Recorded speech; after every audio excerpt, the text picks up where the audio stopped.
चलते हैं अपने नेक्स्ट क्वेश्चन पे।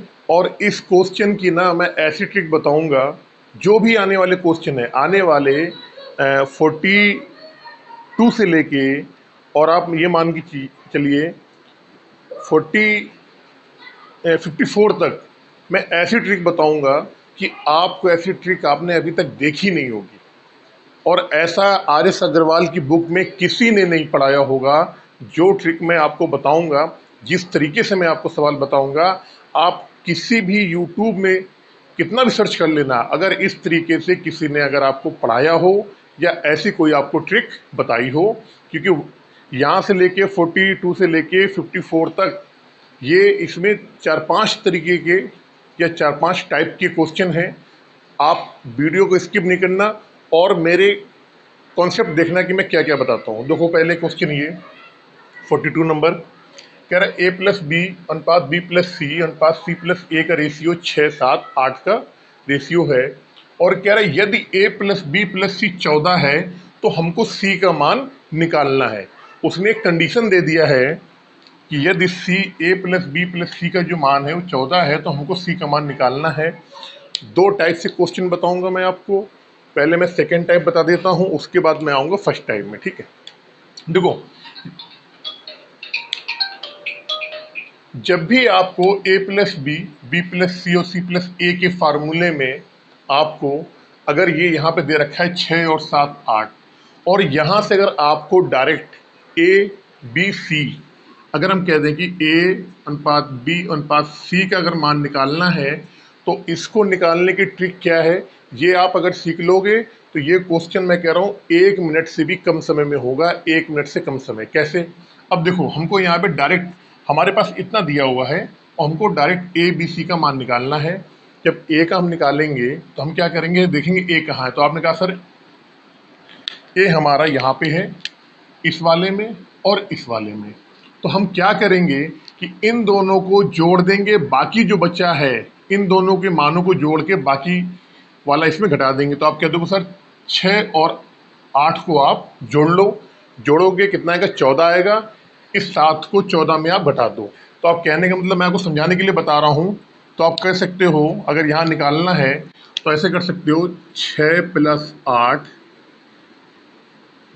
- 7, ये हो गया ए का रेशियो। अब जब बी की बात आएगी तो हम बी वाला देखेंगे। तो आप कहोगे सर बी कहाँ पे है, तो आप बोलोगे सर बी तो यहाँ पर है और बी यहाँ पर है। तो हम इन दोनों वाले मानों को जोड़ लेंगे। किसको जोड़ेंगे, 6 को और 7 को। ये ऊपर लगा देता हूँ मैं ताकि आपको समझने में थोड़ा आसानी रहे। हमने 6 और 7 को जोड़ लिया, बाकी जो बचा उसमें से घटा देंगे। 6 और 7 कितना होता है, 13 होता है। 13 में से 8 जाएगा, 5 बचेगा। तो हमने यहाँ पर वही लिख लिया, क्या करा, 6 + 7 और इसमें से -8 रेशियो। अब सी वाले की जब बात आई तो सी वाला आप देखो कहाँ पे है, एक तो सी वाला यहाँ पे है, तो हमने ये सी वाला यहाँ पे ले लिया और एक सी है यहाँ पे।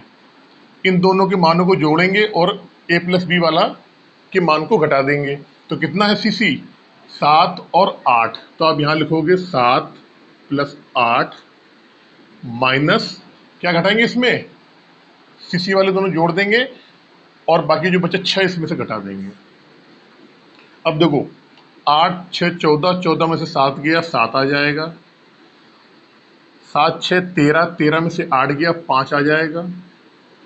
8 7 15, 15 में से 6 जाएगा तो 9 आ जाएगा। अब आपको यहाँ पर ए बी सी का तीनों का आपको क्या मिल गया, यहाँ पे अनुपात मिल गया। हमने हमने अगर ए प्लस बी प्लस सी करेंगे तो 7 5 12 और 9 21, 12 और 9 21। तो आप कह दोगे सर यहाँ के अकॉर्डिंग कितना है, 21। लेकिन क्वेश्चन में क्या है, क्वेश्चन में 21 की वैल्यू कितनी दे रखी है, 14। 21 की वैल्यू कितनी दे रखी है क्वेश्चन में, 14। हमसे पूछा क्या गया है, हमसे पूछा गया है सी, और सी कितना आ रहा है यहाँ पे, ए बी सी कितना आया, 7 5 और 9 आ गया यहाँ से। सी की वैल्यू कितनी है, 9। तो 21 की वैल्यू 14, तो 9 की वैल्यू कितनी आएगी, 14/21 × 9। अब यहाँ से सॉल्व कर लेंगे, 7 दूनी 14, 7 त्रिका 21, 3 त्रिका 9 और 3 दूनी 6। तो आप कह सकते हो कि सी बराबर क्या आएगा, 6 और यही आपका यहाँ से हो जाएगा आंसर। तो ये तो हो गई आपकी पहली ट्रिक।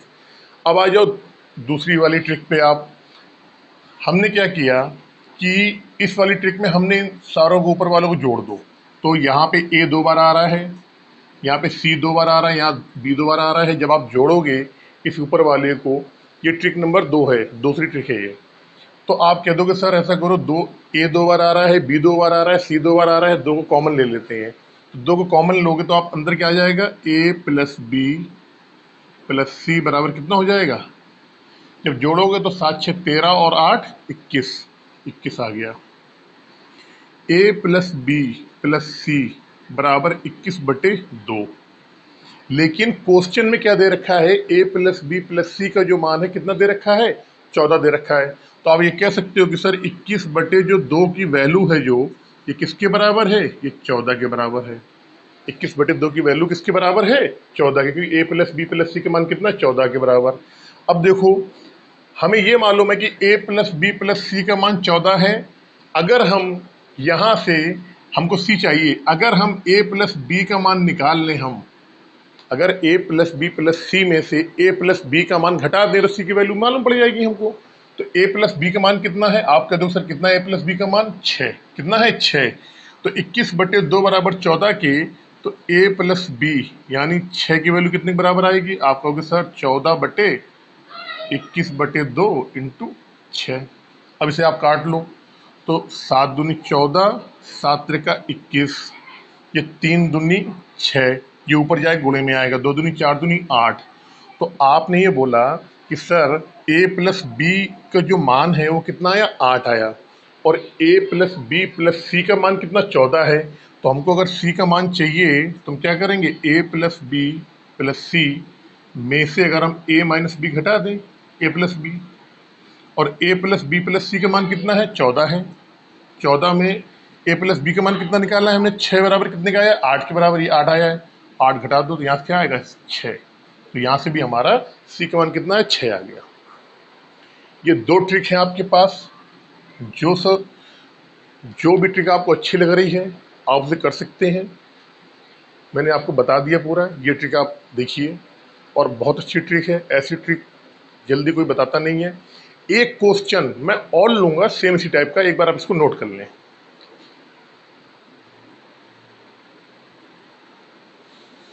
देखो अब मैंने ना क्या करा है कि बिल्कुल सेम क्वेश्चन एक आपके लिए और लेके आया हूं, ताकि ये बिल्कुल आपको मतलब बिल्कुल अच्छे तरीके से समझ में आ जाए, ठीक है ना।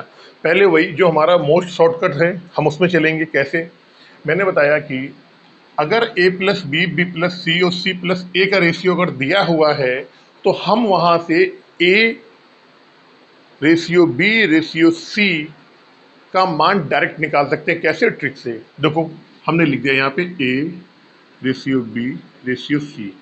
मैंने आपको अभी बताया था कैसे निकालते हैं, मैं फिर बता रहा हूँ। जब हमको a का निकालना है तो हम क्या करें, हमने यहाँ देखा a कहाँ है, यहाँ पर a है और यहाँ पर a, यहाँ पर a है और यहाँ पे a। तो हम इन दोनों के मानों को जोड़ लेंगे, बाकी बचा जो है उसमें से उसको घटा देंगे। तो क्या है, a प्लस बी और c प्लस ए, क्योंकि दोनों में a आ रहा है। तो 3 में 7 जोड़ेंगे 10 हो जाएगा, 10 में बचा कितना, 8 बचा, तो उसको घटा देंगे। तो आप कहोगे सर 10 में से 8 जाएगा तो 2 आ जाएगा रेशियो। फिर b वाला निकालना है तो b वाले का मान देखेंगे तो आपने कहा सर b तो यहाँ पर है और b यहाँ पर है। तो अब इन दोनों के मानों को जोड़ लेंगे, बाकी जो बचा है उसमें से घटा देंगे। तो 8 में 3 जोड़ेंगे 11 हो जाएगा, 11 में से 7 को घटाएंगे तो 4 आ जाएगा। तो b का कितना आ जाएगा, 4 आ जाएगा। अब c की अगर हम बात करें तो c कहाँ कहाँ पे है, तो आप कह दोगे सर कि c तो एक यहाँ पे आ रहा है और एक यहाँ पर आ रहा है c। तो सी वालों को दोनों को जोड़ लेंगे, बाकी जो बचे उसमें से घटा देंगे। तो इसमें और इसमें मान जोड़ना है, यानी 8 और 7 को जोड़ना है। 8 और 7 कितना हो गया, 15 हो गया। 15 में से 3 को घटाएंगे तो कितना आएगा, 12 आ जाएगा। तो सी का जो यहाँ पे वैल्यू आएगी वो आ जाएगी 12। अब देखो ए बी और सी का रेशियो यहाँ पे आ गया। आपको ये पता है ये अभी कट जाएगा, हमारा क्या हो जाएगा, रेशियो कट सकता है। कैसे, 2 एकम 2, 2 दूनी 4 और 2 छंग 12। तो हमें ये मालूम पड़ गया ए बी सी का जो रेशियो आया वो कितना आया, 1 2 और 6। अगर हम इन तीनों को जोड़ते हैं तो आप बोलोगे 6 2 8 1 9, कितना आया, 9। ए प्लस बी प्लस सी की वैल्यू कितनी आ गई? 9 आ गई। किसके अकॉर्डिंग? इस ऊपर वाली के अकॉर्डिंग कितनी वैल्यू आ गई? 9 आ गई। लेकिन एक शर्त दे रखी है कि ए प्लस बी प्लस सी कितना होना चाहिए? 27। तो हम ये कह सकते हैं कि 9 की जो वैल्यू है किसके बराबर दे रखी है? 27 की। हमसे पूछा क्या गया है? हमसे पूछा गया सी। सी की वैल्यू यहाँ पे कितनी है? सी कितनी है? 6। तो 9 बराबर 27 के, तो 6 बराबर कितने के? क्योंकि ये 3 गुना हो रहा है यहाँ पे डायरेक्ट, तो ये भी 3 गुना कर दो, यानी 18 के। और यही क्या हो जाएगा आपका आंसर। अब देखो दूसरे उसमें चलते हैं हम। अब ये थोड़ा सा डिटेल में आता है। कैसे? देखो, हम ऊपर वाले को सारों को जोड़ देंगे जैसे मैंने आपको पहले बताया था। तो आप कह दोगे सर ए 2 बार है, बी 2 बार है, सी 2 बार है, 2 कॉमन ले लेंगे तो क्या आ जाएगा? 2 ए प्लस बी प्लस सी बराबर, इधर जोड़ेंगे कितना आएगा? 8 3 11 और 9, 11 और 7 18। तो कह दो सर आप कितना? 18 आ गया यहाँ पे। अब क्या करेंगे हम कि a प्लस बी प्लस सी निकाल लो यहाँ से। ये 2 इसके नीचे जाएगा, या कह दो आप 2 9 या 18, तो क्या आ जाएगा? 9 आ जाएगा। तो आप कह सकते हो यहाँ पे आ जाएगा 9। इस 9 की वैल्यू ऊपर वाले अकॉर्डिंग की तरफ से अगर बात करें हम, तो ए बी सी का जो मान आया है कितना आया है? 9। और 9 की वैल्यू किसके बराबर दे रखी? 27 के। तो आप कह दोगे सर 9 बराबर किसके? 27 के। अब हमको ये तो मालूम है कि a प्लस बी प्लस सी का मान कितना है? 27 है। और हमको c का मान निकालना है, तो हमको a प्लस बी का मान निकाल के इसमें से घटा देंगे तो c की हमको वैल्यू मालूम पड़ जाएगी। तो a प्लस बी का मान कितना है आपको? सर a प्लस बी ऊपर वाले से देखो तो ये 3 है। जब 9 की वैल्यू 3 के बराबर है तो 3 की वैल्यू कितने के बराबर आएगी? देखो आप, अब ये 3 क्या होगा? ये 3 होगा a प्लस बी। ये 3 गुना हो रहा है, इसी भी 3 गुना कर दो तो आप कह दोगे सर a प्लस बी जो आ जाएगा कितना आ जाएगा? 9 आ जाएगा। अब c का मान निकालना है, तो मैंने आपको पिछले ही बताया था c के मान में क्या करेंगे? a प्लस बी प्लस सी में से a प्लस बी क्या करेंगे? यहाँ पे घटा देंगे। a प्लस बी प्लस सी का मान कितना है? 27 है। 27 में अगर आप a प्लस बी का मान कितना आया था? 3 का 9 घटा देंगे तो आप क्या देंगे सर कितना आएगा? 18। और यही 18 क्या होगा आपका आंसर। आप इसको देख लें, समझ लें, बहुत सिंपल है। 2 तरीके से मैंने आपको बताया है। कोई आपको ऐसा आर.एस. अग्रवाल बुक जितने भी लोगों ने यूट्यूब में पढ़ाई है, ऐसा कोई नहीं बताएगा आपको। इसको देखें आप और इसको नोट भी कर लें। चलते हैं क्वेश्चन नंबर। अच्छा, क्वेश्चन नंबर में इसको 42A दिया है क्योंकि ये क्वेश्चन आपके बुक में नहीं है, तो एक टाइप का मैंने क्वेश्चन और करवाया है। चलते हैं नेक्स्ट क्वेश्चन पे।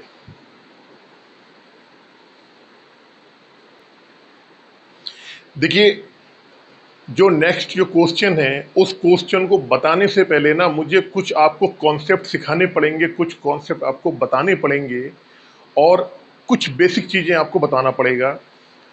और आपने सुना होगा ना मध्य अनुपाती, चतुर्थांश अनुपाती और तृतीय अनुपाती।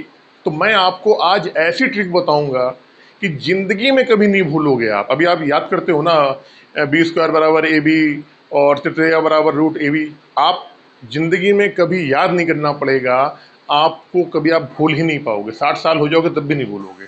देखो कैसे। देखो, अगर मैं आपसे कहूं कि समानुपात क्या होता है, अगर मैं आपसे ये बोलूं कि समानुपात क्या होता है, तो मैं ये बोलूंगा यदि ए बी सी और डी और डी समानुपात में हैं, तब मैं कह सकता हूं कि ए बटे बी बराबर सी बटे डी।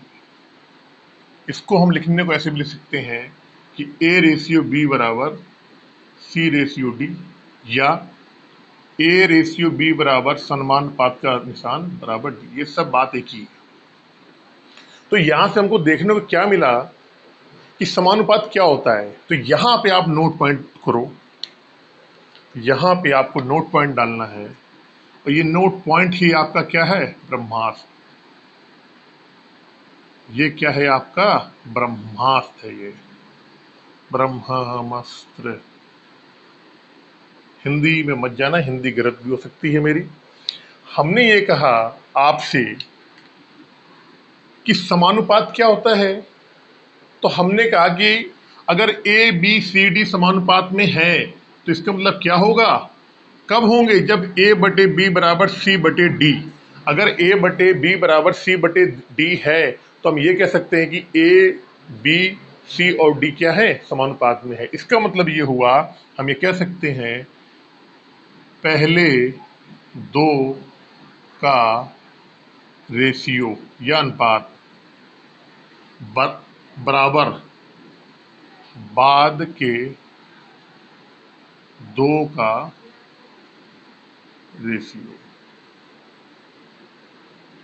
अब ये बात जो आदमी समझ जाएगा, ये चीज जो आदमी समझ जाएगा, पहले दो का रेशियो बराबर बाद के दो का रेशियो, यही जो है, यही इस समानुपात का मेन चीज है। जो आदमी ये समझ गया उसको कोई चीज भी याद नहीं करनी पड़ेगी, वो केवल अपना दिमाग लगाएगा और हर चीज तुरंत निकाल लेगा।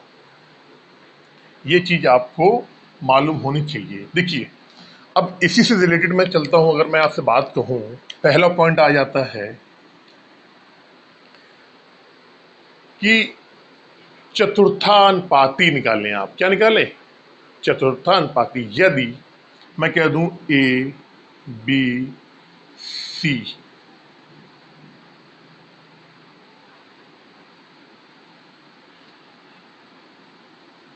तो चतुर्थानुपाती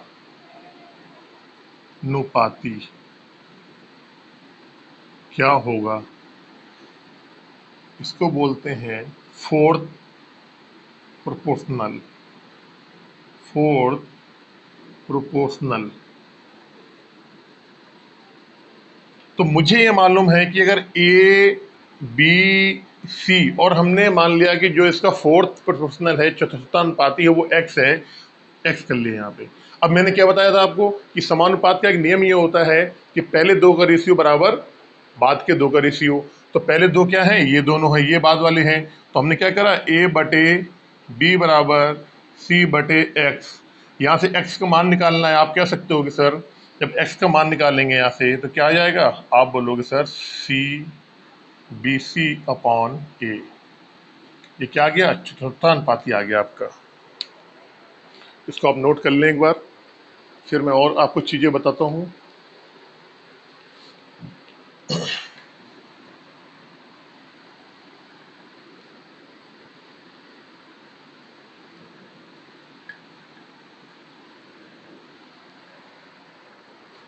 नंबर दो, थर्ड प्रोपोर्शनल। थर्ड प्रोपोर्शनल यानी तृतीय अनुपाती। क्या होता है? तृतीय अनुपाती। अगर मैंने कह दिया कि ए बी है, अगर दो राशियां ए और बी हैं, तो इनका तृतीय अनुपाती क्या होगा? तो आपने बोला कि सर ए और बी है, हमने तीसरा मान लिया। क्या मान लिया? एक्स मान लिया। तीसरा हो गया। अब मैंने आपको बोला है कि समानुपात का नियम यही होता है, पहले दो का रेशियो बराबर लास्ट का दो रेशियो। तो हम क्या करेंगे? पहले दो का रेशियो ए अनुपात बी और लास्ट का दो लास्ट के दो रेशियो बराबर, लास्ट वाले कौन है? ये है लास्ट वाले दोनों, बराबर बी अपॉन एक्स। यहां से हमने एक्स को माना है तृतीय अनुपाती, हमने माना है थर्ड प्रोपोर्शनल माना है हमने। तो एक्स का हमें मान निकालना है पहले दो का रेशियो। पहले दो का रेशियो ए और बी का रेशियो बराबर लास्ट के दो का रेशियो। लास्ट क्या है? बी अनुपात ए। इसको लिखने को आप ऐसे भी लिख सकते हो, पहले दो का रेशियो ए और बी बराबर लास्ट के दो। लास्ट वाला कौन है? बी और एक्स। इसको जब आप सॉल्व करोगे यहाँ पे ऐसे आएगा, और एक्स का अगर यहाँ से मान निकालना है तो आप कह सकते हो कि सर बी अपॉन ए। ये क्या हो गया आपका? ये हो गया आपका तीसरा तृतीय अनुपाती हो गया। क्या हो गया? तृतीय अनुपाती हो गया। अब अगर मैं यहीं पे आपको एक चीज और बताना चाहूं, अब मैं कह दूं कि यहां मैं निकालूंगा मध्यानुपाती, मध्यानुपाती।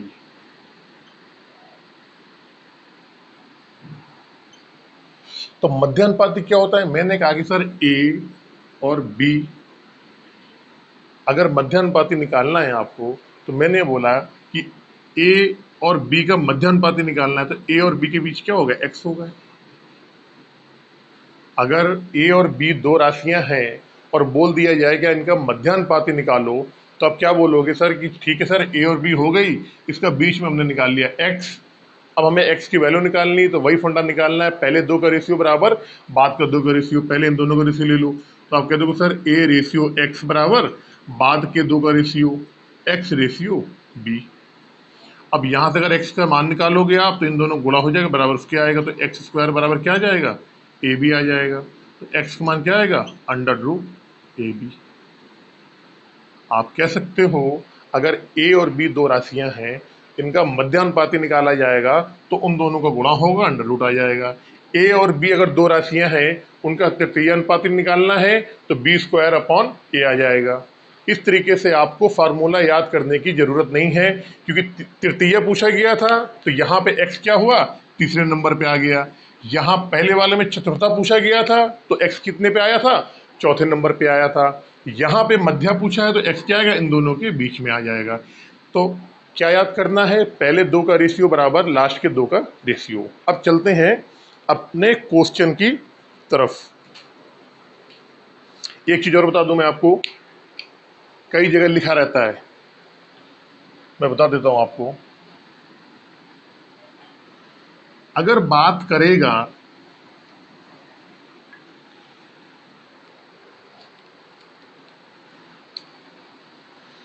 मध्यानुपाती को बोलते हैं मीन प्रोपोर्शनल, और मैं बात करने जा रहा हूं कंपाउंड रेशियो की, मिश्र अनुपात। कई बार क्वेश्चन इससे भी आता है, मिश्र अनुपात, इसको बोलते हैं कंपाउंड रेशियो। अगर मैं कह दूं कि ए अनुपात बी और सी अनुपात डी है, तो इनका कंपाउंड रेशियो क्या होगा? रेशियो क्या होगा? अगर दो अनुपात दे रखे हैं, ए अनुपात बी, और दूसरा अनुपात दिया है सी अनुपात डी, तो इन दोनों का मिश्र अनुपात यानी कंपाउंड रेशियो क्या होगा? तो आप कह सकते हो कि सर ऐसा करो, ए अपॉन बी और दूसरा है सी अपॉन डी, तो पहले का पहले से, बाद वाले का बाद वाले में से, यानी कि ए इंटू सी अपॉन बी इंटू डी, यही क्या हो जाएगा? ए सी अपॉन बी डी। यही आपका हो जाएगा मिश्र अनुपात या कंपाउंड रेशियो। अगर यहाँ पे तीन दे दिया जाए, आपको बोल दिया जाए कि सर पहला है ए और बी, दूसरा है सी और डी, और तीसरा जो है आपका वो है ई अनुपात एफ। अब इनका निकालो, आप क्या निकालो? मिश्र अनुपात, मिश्र अनुपात। तो मैंने क्या बोला कि पहले का पहले से, बाद वाले का बाद वाले में से गुणा। कैसे? ए का सी में, सी का ई में, बी का डी में, डी का एफ में। तो आप कह सकते हो sir A C E upon B D F, यही आपका अनुपात हो जाएगा। या इसको ऐसे लिख लो, ए सी एफ अनुपात बी डी एफ। अब मैं जब इतनी सारी आपको सारी बातें बता रहा हूं, तो एक चीज बच रही है, वो भी आप नोट कर लो एक बार। उस चीज को भी आप समझ लो कि वो चीज कहां से आती, हो सकता है आगे वाले क्वेश्चन आने में आए भी और आपको बताना भी पड़े मुझे।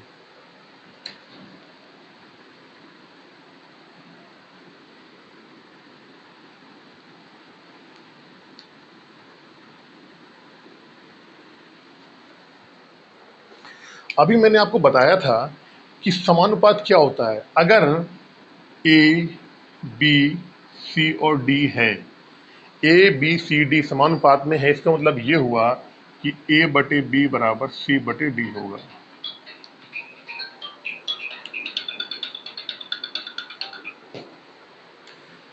अगर मैं इसमें आपसे ये कह दूं कि समानुपात के कुछ नियम होते हैं, वो नियम क्या क्या है, तो मैं आपको एक चीज बोलूं, आपने एक पढ़ा होगा कंपोनेंडो एंड डिविडेंडो रूल। इसको बोलते हैं योगांतर अनुपात का नियम, और शॉर्टकट में बोलते हैं इसको C N D rule. Componendo and dividendo rule, CND rule बोलते हैं इसको, रूल बोलते हैं, रूल ना कि रूट, रूल। सीएनडी रूल कहां से आया, क्यों आया, इसकी जरूरत क्या होती है, वो मैं आपको बताने जा रहा हूं। कैसे, देखो पहले बता दूं मैं क्या होता है। अगर a अपॉन बी बराबर सी अपॉन डी लिखा है, तो इसको a plus B upon A minus B बराबर सी प्लस डी बराबर सी माइनस डी, यही होता है आपका सीएनडी रूल। लेकिन ये रूल आया कैसे, ये शब्द लिखा है, क्या लिखा है, योगांतर, मतलब योग और अंतर, क्या है, योगांतर अनुपात का नियम। तो ये शब्द की उत्पत्ति कैसे हुई, ये शब्द कैसे बना, देखो अगर मैं आपसे ये कहूं कि a प्लस बी बराबर सी प्लस डी है, ये क्या है, ये समानुपात की कंडीशन है। दो रेशियो आपस में बराबर होंगे, कैसे, पहले दो का अनुपात बराबर, बाद के दो का अनुपात, ठीक है। अगर मैं ये कह दूं कि पहली कंडीशन में मैंने क्या करा कि a प्लस बी बराबर सी प्लस डी है, और मैं आपसे कह दूं कि मैंने इसमें दोनों तरफ एक जोड़ दिया, भाई एक जोड़ने में कोई फर्क तो पड़ेगा नहीं। अगर एक मैं यहाँ पे जोड़ दूं और एक मैं यहाँ पे जोड़ दूं, तो क्या कोई फर्क पड़ेगा, आप कहो सर नहीं फर्क पड़ेगा, भाई काटना है क्योंकि दोनों तरफ मैंने जोड़ा है, इसको इधर ले जाओगे कट जाएगा, जीरो हो जाएगा, कोई फर्क नहीं पड़ेगा। अगर मैं दोनों तरफ मैंने तो इसको बोलते हैं योग का नियम। किसका बोलते हैं, योग का नियम, इसको बोलते हैं योग का नियम, या कहते हैं एड रूल। क्या बोलते हैं, एड रूल। जब हमने इसको जोड़ दिया तो आप बोलोगे सर इसको जो जोड़ने के बाद क्या आएगा, आप कह दोगे सर a प्लस बी बराबर बी बटे B C plus D upon D. दूसरा नियम बताने जा रहा हूं आपको। दूसरा नियम होता है अंतर या घटाने का नियम। आप बोल दो यहां पे घटाने का नियम, इसको बोलते हैं सब्ट्रैक्स रूल। ये क्या होता है, हमने क्या करा भैया, a प्लस बी हमारे पास लिखा हुआ था यहाँ पे, जो ये वाला हमने इसमें क्या करा, दोनों तरफ हमने एक एक घटा दिया, कोई फर्क नहीं पड़ेगा क्योंकि हमने दोनों तरफ बराबर की, दोनों तरफ हम घटा रहे हैं तो कोई फर्क नहीं पड़ेगा, चाहे बराबर के दोनों तरफ जोड़ दो चाहे घटा दो, कोई फर्क नहीं पड़ेगा। तो हमने एक यहाँ घटा दिया और c प्लस डी वाला जो है इसमें भी हमने एक घटा दिया। जब इसको आप सॉल्व करोगे आप, तो आप क्या दोगे सर, यहाँ आ जाएगा a माइनस बी बटे बी, और यहाँ आ जाएगा c माइनस डी बटे डी। अब योग का नियम और घटाने का नियम या अंतर का नियम कह दो आप, जब इन दोनों को हमने मिलाया तो हमारी ये दो चीजें आई निकल के। अगर मैं कहूं कि मैं इस वाले में से इसको भाग दे दूं, अगर इस वाले में से इसको भाग दे दूं, तो आप कहोगे सर कि भाग देने के बाद तो ये तो सीएनडी रूल बन गया। कैसे, इस वाले में से इसको मैंने भाग दिया, तो आप कह दोगे सर a प्लस बी बटे a माइनस बी बराबर c प्लस डी माइनस सी माइनस डी आ गया। और यही क्या होता है, यही होता है आपका योगांतर अनुपात का नियम, कंपोनेंडो एंड डिविडेंडो रूल या सीएनडी रूल। इन दोनों से ही निकल के इस रूल का उत्पत्ति हुई है। यही हमारा सीएनडी रूल है। सीएनडी रूल का बहुत उपयोग होता है, बड़ी से बड़ी कैलकुलेशन को छोटा करने के लिए हम सीएनडी रूल का इस्तेमाल रेशियो और प्रोपोर्शन चैप्टर में इस्तेमाल करते हैं। इसके अलावा भी कई जगह लगता है। किस तरीके से आया, कैसे आया, मैंने आपको बता दिया। हमारा ये जो समानुपात की जो कंडीशन होती है, हमने क्या करा, इसमें दोनों तरफ एक बार एक जोड़ दिया, दूसरी वाली कंडीशन में एक घटा दिया। ये दोनों कंडीशन ज़्यादा यूज़ नहीं होती हैं। इन दोनों कंडीशन के पास जो हमारा रिजल्ट आया उसको एक दूसरे में भाग दे दिया तो हमारा ये आ गया। इसका ही सबसे ज़्यादा यूज़ होता है और यही हमारा क्या है, सीएनडी रूल है। तो ये पहला नियम, ये दूसरा नियम, और ये आपका आ गया तीसरा नियम। इस तीसरे नियम की ही सबसे ज़्यादा चर्चा होती है, सबसे ज़्यादा यूज़ इसी का होता है। अब मैंने आपको जो क्वेश्चन आने वाले हैं उनके नियम बता दिए, थोड़ी सी जानकारी दे दी। अब चलते हैं नेक्स्ट क्वेश्चन पे। क्वेश्चन कह रहा है 12, 14, 24 का चतुर्थ अनुपात ज्ञात करना है, यानी फोर्थ प्रोपोर्शनल ज्ञात करना है।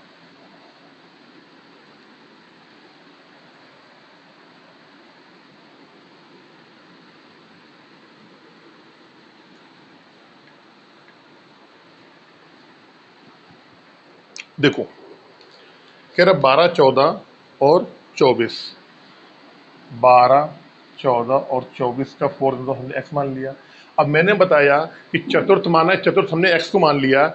और अभी मैंने बताई समानुपाती कंडीशन क्या होती है, पहले दो का रेशियो बराबर बाद के दो का रेशियो। तो हम कह सकते हैं कि 12/14 बराबर 24/x। 12 दूनी 24 और x का मान क्या आ जाएगा, 14 दूनी 28। ये 28 ही क्या हो जाएगा आपका आंसर। चलते हैं क्वेश्चन नंबर 44 की तरफ। ये करा देता हूं मैं आपको। कह रहा है 44 में चतुर्था अनुपाती ज्ञात करना है। किसका ज्ञात करना है? 44 लिखा है 0.2, 0.12 और क्या है आपका 0.3। 0.3 हमने मान लिया इसका जो चतुर्थ अनुपात है या चतुर्थानुपाती जो है वो क्या है, x मान लिया। क्या मान लिया, x। अब मैंने आपको बताया कि समानुपात का नियम क्या होता है, पहले दो का अनुपात बराबर बाद के दो का अनुपात। ये तो रामबाण है, ब्रह्मास्त्र, इसको याद कर लो। आपने कहा ठीक है जी, 0.2/0.12 बराबर 0.3/x। ये पॉइंट से ये पॉइंट उड़ जाएगा, ये 2×6=12। अभी काट, चलो कोई नहीं, x का मान निकालना है। तो अगर यहाँ से आप x का मान निकालोगे तो आप कहोगे सर x क्या आ जाएगा। आप करो ऐसा कि 3 में इंटू 0.12/2, इसका इसमें गुणा करोगे आप तो आप कह दोगे सर ये आ जाएगा, बांटते हैं 36.36/2। इसको घटाओगे तो कितना आ जाएगा, आप कह दोगे सर 18 आ जाएगा, 0.18। यही 0.18 क्या हो जाएगा आपका आंसर हो जाएगा, ऑप्शन नंबर सी। अब चलते हैं क्वेश्चन नंबर 45 की तरफ। यही करा दे रहा हूँ, क्वेश्चन नंबर 45 कह रहा है 16 और 24 का तृतीयानुपाती। 16 है, 24 है, तृतीयानुपाती हमने मान लिया x होगा, x मान लेते हैं हमने, यहाँ पे x मान लिया। अब मैंने आपको बताया पहले दो का अनुपात बाद के दो का अनुपात, पहले दो ये हैं, इनका अनुपात निकालो 16 और 24, और बाद के दो का अनुपात बाद के ये वाले दो हैं, 24/x।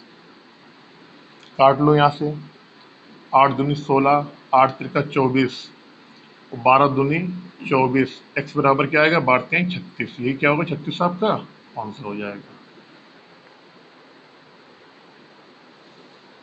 अब क्वेश्चन नंबर 46 देखो, यहाँ पे मैं बता दे रहा हूँ, बहुत छोटे छोटे क्वेश्चन है ये। कह रहा है 6 और 54 के बीच मध्य अनुपाती निकालना है। 6 और 54, ये 6 हो गया, ये 54 हो गया। मैंने कहा ऐसा करो, मध्य अनुपाती को आप x मान लो। तो आपने कहा ठीक है जी, x मान लिया हमने, x हो गया। अब मैंने आपको बता रखा था कि पहले दो का अनुपात बराबर बाद के दो का अनुपात। तो पहले ये दोनों हैं 6 और 8, और बाद के ये दोनों हैं, तो 6/x, बाद वाले x/54। x का मान निकालोगे तो आप अभी ये काटना नहीं, क्योंकि x का मान किस में आएगा, स्क्वायर में आएगा, तो हमको यहाँ काटने से फायदा नहीं है, ठीक है ना। यहाँ पे क्या है, x²। अब आ गया 54×6।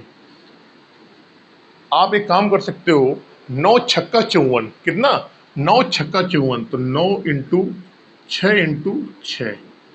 अब जब इसका रूट निकालोगे x में, तो आपको मालूम है कि 9 √9 का मान क्या होता है, 3। और इसको ऐसे कर लो, तो 9 का मान तो 3 आ जाएगा, और ये 36 आएगा, 36 का 6 हो जाएगा, तो 6 हो जाएगा। तो आप कह सकते हो कि x का मान कितना आया, 18, और ये 18 क्या हो जाएगा, आपका आंसर हो जाएगा।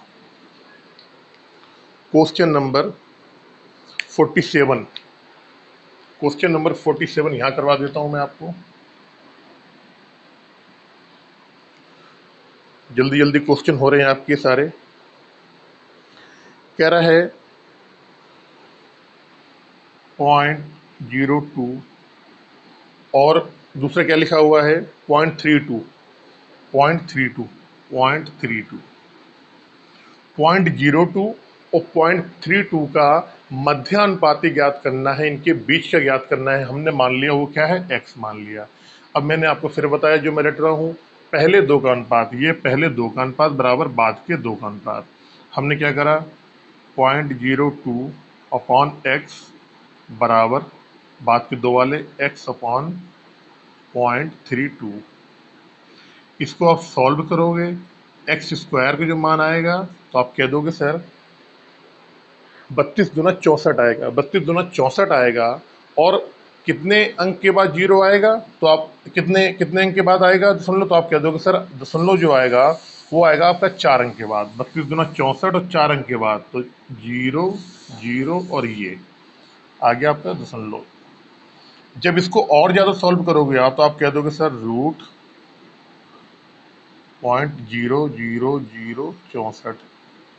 अब इसको जब आप सॉल्व करोगे तो अठ क्या होता है 64 होता है, तो 8 आ जाएगा। लेकिन अब पॉइंट का भी रूट निकालना पड़ेगा। पॉइंट कितने अंक बाद है 4 अंक बाद है। जब रूट से बाहर निकल के आएगा तो कितने अंकों बाद होगा 2 अंकों बाद। तो आप कह सकते हो x का जो मान आएगा 0.08 आ जाएगा आपका। कितना आ जाएगा 0.08।